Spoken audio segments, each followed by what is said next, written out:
Hai sahabat Premier, kali ini di obrolan santai kita akan membicarakan mengenai nutrisi dan diabetes.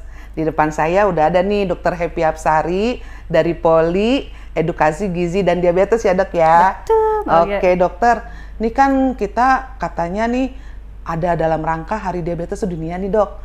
Boleh nggak dok kita nih ngobrol-ngobrol, kebetulan kan saya diabetes juga nih. Jadi banyak banget pertanyaan-pertanyaan yang pengen saya tanya ini ke dokter, boleh nggak dok? Ayo. Boleh, ayo. Jadi gini dok, saya mau nanya, kan kalau diabetes itu kan diukur makan apa segala macam ya dok ya. Ya. Ada kategori-kategori diabetes nggak sih dok? Kalau misalnya kategori A dietnya begini, kategori B begini, itu ada nggak sih dok? Pada dasarnya sih kalau diabetes itu adalah penyandang diabetes. Pengaturan pola makannya secara garis besar tidak beda Nggak dengan beda. orang sehat Dengan pada orang umumnya. biasa ya, dok, ya? Betul, hanya pengaturan pola makan sehat. Pola makan sehat. Tapi memang untuk kondisi diabetesi diperlukan ada yang namanya perhitungan karbohidrat. Jadi harus dihitung tuh proporsi karbohidratnya. Iya, betul. Dietnya sih sebetulnya santai saja, tidak begitu banyak pantangan, tapi prinsip dietnya sendiri yaitu 3J. Harus disiplin soal jadwal. Terus ada beberapa jenis bahan makanan yang sebaiknya hati-hati deh atau malahan dihindari Dihindari saja. gitu. Dan yang Terus? terakhir adalah jumlah apa? Jumlah kalori sama jumlah karbohidrat setiap kali makannya. Oke, jadi dari jadwal kita harus tepat. Betul. Kemudian jenis makanan ada yang dihindari dan ada yang dianjurkan makan. Betul. Sama satu lagi tadi apa dok? Jumlah. Ya. Nah ini dok, mengenai jumlah dok, kan kadang kan kita kalau ngelihat dari apa namanya tuh resep atau misalnya anjuran dari ahli gizi, kan suka tuh dok sekepal 100 Ya, gram. Nah, betul. kayak tipe-tipe kita gini kan dok ya, pasien-pasien kan suka bingung tuh dok kalau mau bikin 100 gram, 20 gram, 30 gram. Kira-kira ada nggak sih dok yang bikin mempermudah supaya pasien-pasien juga dalam rangka mau makan mengikuti 3J ini mereka simple gitu dok? Ada nggak dok? Kalau untuk perhitungan kalori sebetulnya zaman sekarang udah canggih ya. Itu sudah sangat banyak aplikasi-aplikasi beredar untuk menghitung kebutuhan kalori hariannya seseorang. Cuma mungkin agak sedikit tricky ketika Betul. harus membagi dalam misalnya Mbak Oge butuhnya sehari 1.300 kalori. Dari 1.300 kalori itu lalu harus dibagi dalam 5 sampai 6 kali makan dalam sehari. Sehari itu 5 sampai 6 kali makan dok? Oh, Jadi jadwal gitu. makannya memang sebaiknya setiap 2 sampai 3 jam sekali ada asupan yang masuk dengan jumlah karbohidrat yang tertakar. Lah kirain saya mah dok kalau misalnya kayak begitu malah makannya dikurang-kurangin, ternyata enggak ya dok ya? Makan sesuai dengan kebutuhan. Oh, Jadi orang gitu. diabetes itu sebetulnya makannya santai, nggak perlu masak terpisah dari keluarga. Makan bareng-bareng aja. Orang diabetes biasa makan aja ya, padang dok, ya? boleh, betul. Boleh dok. Kecuali ada kondisi-kondisi diabetesi tertentu yang memang ada beberapa pantangan khusus. Nah itu tuh dok, kalau yang pantangan khusus itu lebih ke diabetesnya yang seperti apa dok? Biasanya diabetesi dengan komplikasi. Oh, komplikasi, Ya, betul. pasien diabetes dengan komplikasi sudah ada di ginjal, komplikasinya berupa ada stroke. Oh, gitu. Ya, itu pasti butuh ada pengaturan nutrisinya beda Mbak Oge. Jadi biasanya proteinnya dihitung ulang, ada pembatasan beberapa jenis mineral tertentu. Iya. Diabetes pada anak juga pasti kan butuh treatment Nah, iya, nutrisinya benar. beda. Betul, dok, betul. Diabetes gestasional, diabetes Yang yang lagi pada hamil. kehamilan ya, dok, ya? Iya, jadi ada yang sebelum hamil sudah diabetes, ada yang gara-gara hamil dia jadi diabetes. Oh, gitu. Pada saat diabetesi tersebut laktasi juga, Iya, itu pengaturan iya. nutrisinya beda. Iya, nah. Kadang-kadang yang kondisi khusus seperti itu memang sebaiknya datang ke ahli gizi atau Betul. dokter. Untuk berkonsultasi ya dok, Iya. kira-kira makanan apa yang boleh, makanan apa yang enggak, terus jumlahnya bagaimana. Betul. Nah ini dok yang paling saya ingin, kan kita nih kalau misalnya diabetes itu kan makan ini nggak boleh, makan itu nggak boleh, makan itu harus jumlahnya sekian. Bisa sih nggak sih dok, misalnya ini dalam seminggu kita udah sesuai banget dengan 3J tuh, jadwal, jenis, jumlah. Di seminggu sekali kita makan rada bebas, kayak gitu-gitu boleh nggak sih dok? Sebenarnya kembali lagi Mbak Oge, itu hanya mitos ya, orang diabetes tuh nggak terlalu banyak pantangan ya. Oh, Cuma memang sebenarnya harus gitu ya? atur porsi. Bahan makanan yang sebaiknya dihindarkan adalah bahan makanan yang tinggi beban glikemiknya. Nah itu dok, glikemik. Karena kemarin saya juga sempat sempat baca glikemik itu kan kayak kentang, terus jagung yang kayak gitu-gitu ya dok. Nah kalau kayak diabetes itu enaknya yang glikemik rendah atau yang glikemik tinggi, Dok? Jadi Mbak Oga harus bedakan ya, kan kalau di internet tuh banyak sekali tuh informasi Iya, betul. beredar. Iya, Kadang-kadang benar-benar. kalau orang awam suka salah nangkep Iya, ya. benar. Harus dibedakan Kayak antara saya, Dok, salah nangkep. nggak mungkin lah Mbak Oga mah.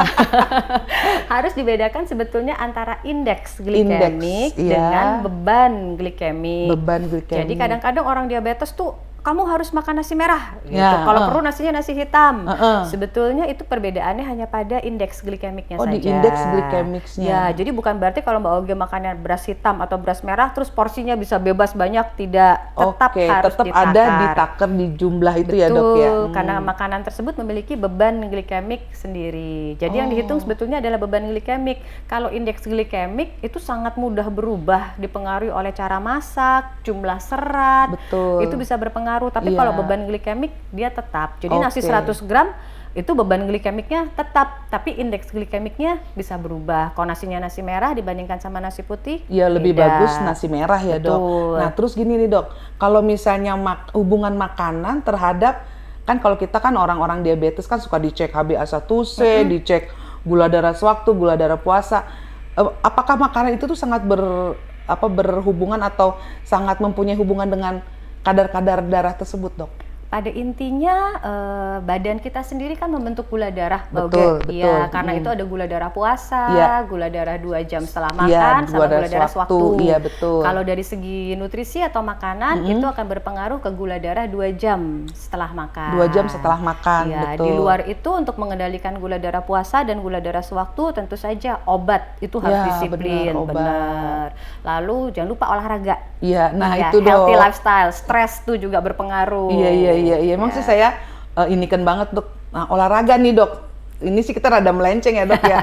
Kalau misalnya orang-orang yang tipe kayak saya nih, Dok, makan pengen enak, olahraga tapi nggak mau misalnya. Itu kira-kira dokter nganjurinnya gimana, Dok? Itu permasalahan sebagian besar manusia. Betul. Memang seperti itu. Itu gimana, Dok? Enaknya, Dok? Tidak ada masalah, kembali lagi Mbak Oge, tapi harus tahu jumlahnya. Cheating tidak ada masalah. Ya, Yang penting oke. cheatingnya itu jangan kebablasan. Kebablasan. Iya. Karena kan kita kan kadang nih, Dok, kalau hari Minggu, hari Sabtu ngumpul sama temen, ngajaknya makan minum kopi, yang kayak gitu-gitu. Dok. Kadang kan kalau kita nggak ikutan kok gimana ya gitu. Apalagi kan dibayarin kan lumayan, makan enak. Iya, betul. Nah, paling kita gimana caranya mengakali kali ya, Dok ya, dari jumlahnya gitu ya, Dok ya. Perhatikan saja ketika lagi ngumpul sama teman-teman, ini jamnya apa ya? Jamnya makan besar atau jamnya snack? Ketika oke. lagi jamnya snack, ya ambil aja jatah snack. Nongkrongnya di warung kopi, ambil aja. Ada latte, ada cappuccino, americano, itu gitu. oke.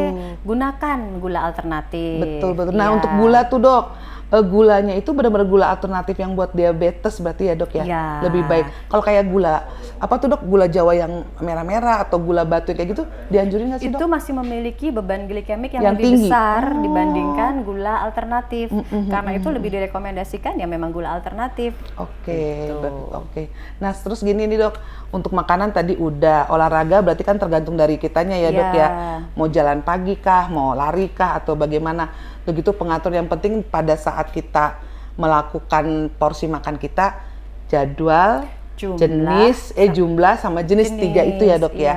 Dan pada yang lebih intinya sih pentingnya Mbak itu Oge, ya. nanti kalau orang diabetes itu sebaiknya makannya seimbang. Makanan tuh cobain aja semuanya. Semuanya. Iya, beraneka buah. Iya, betul. Tidak ada pantangan buah tertentu sebetulnya pada orang diabetes. Katanya kan gosip-gosipnya nih, Dok, pisang Ambon itu nggak boleh buat yang diabetes, Dok. Beban Gimana, Dok? glikemiknya memang cukup besar karena Untuk pisang Ambon nih? Karena itu harus tahu porsi sekali makannya berapa banyak. Oh gitu. Karena targetnya iya, adalah iya. gula darah 2 jam setelah makan, kalau bisa di bawah 200. 200, iya Gitu. betul. Jadi tinggal hitung saja makanan ini beban glikemiknya berapa banyak ya. Oh. Dan nanti dibagi rata nih dalam kan tadi Satu tuh hari jumlah itu, iya. jumlah kalorinya itu berapa, misalnya dibagi 1.300 dalam 5 dalam- sampai 6 kali makan. Oh. Nanti porsi snack itu rata-rata hanya 10% dari kebutuhan energi sehari. total.